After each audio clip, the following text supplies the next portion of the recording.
Hey everybody, Matt Kloskowski here, and I wanted to show you a very quick tip on how to get around something when it comes to saving presets inside of Lightroom.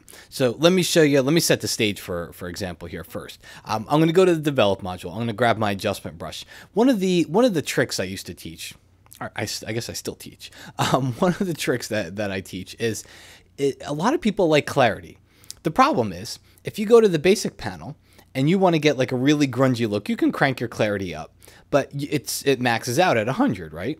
Well, if you go to your adjustment brush, you can take your clarity and you can max it out at 100, and you can go over here and I'll make my brush a little bit bigger. It makes it a little faster, and I'll just paint over the whole photo.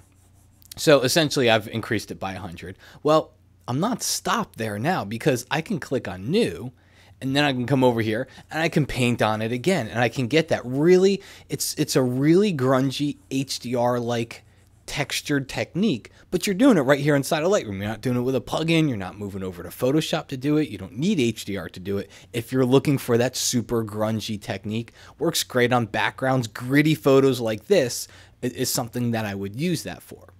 But I've already done it twice, well, I can just click new again, and I can do it a third time. And I can keep going. I can keep stacking these extra clarity onto the image. Now, here's where the tip comes in, okay? Because I've taught that one before. The problem with this is, to me, it's something that's very presettable, where I would want to create a preset for this so I don't have to do it over and over again. Problem is, when I click on that little plus icon, come over here to create a preset, there's no way to make a preset that saves your adjustment brush settings. Okay, I wish there was. Trust me, people have requested it many times. I've requested it from Adobe. Hopefully one day we'll see it, but just for now, we can't see it. Well, let's click cancel. Here's the alternative. I'll hit reset. I'm going to close my adjustment brush and just switch over to the graduated filter. Now what I'll do is I will come over here. I'm going to crank my clarity to plus 100 once again. I'm just going to click right off of the image here. And I've just added plus 100 clarity to that, because what happens with the graduated filter, right? It graduates from one part to another. So let me undo here. I'll delete. And I can do it from the bottom too. But either way, wherever you put it, you're just going to click like right on the edge of the image, because it graduates from 0% opacity to 100% opacity, or vice versa, depending on which way you graduate. Well, what it does for me is that when I take it off screen, now I apply the effect to the entire photo evenly. Well, check this out. Since I've already applied one, let's go ahead and apply another one, and another one.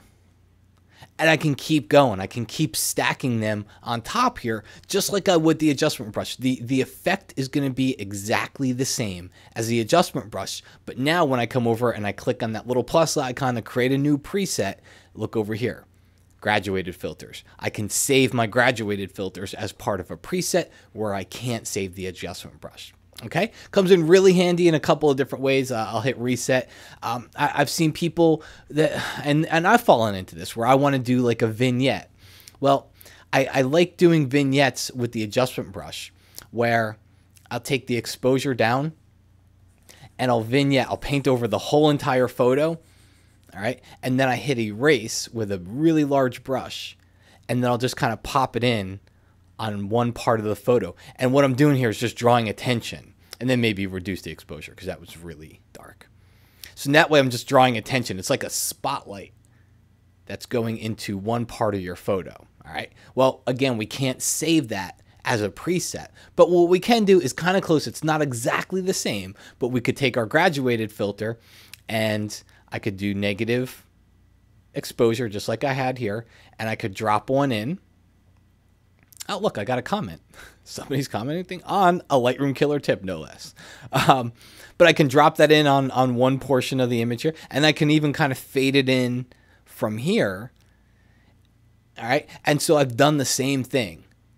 I've put that spotlight onto part of the image. Of course, I'd probably want to go in here and reduce some of the exposure a little bit. I think it was a little harsh, but I've put that spotlight generally in that same area. I could come up here, click on that plus icon, hit the graduated filter, give it a name like, you know, spotlight lower right corner, something like that. And I could create a couple of different presets that way. I don't have to do this over and over again. All right, folks, hope you enjoyed. My name is Matt Kloskowski, and I will talk to you again very, very soon.